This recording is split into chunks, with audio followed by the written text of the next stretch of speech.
สวัสดีสบายทุกคนมาดูพามาเบิ่งบรรยากาศสยามสว่างยามแรงพามาเบิ่งบรรยากาศนี่ที่สยามตะแคร่นะทุกคน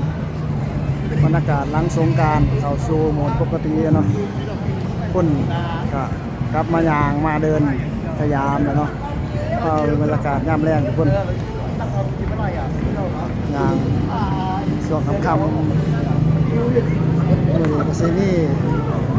มาเล่นดนตรีสดอยู่สยามนะทุกคนนี่เป็นการสิจัดบูธกิจกรรมให้เล่นดนตรีเนาะคนงานกับที่ว่าร้ายเติบได้ดีก็เลยผ่ายางหรอกจะข่าวผู้สาวผู้บ่าววัยรุ่นมาถ่าย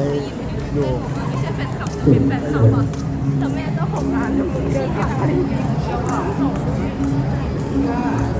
คนที่ว่าร้ายเติบมันเลยก็สู่โหมดปกติแหละ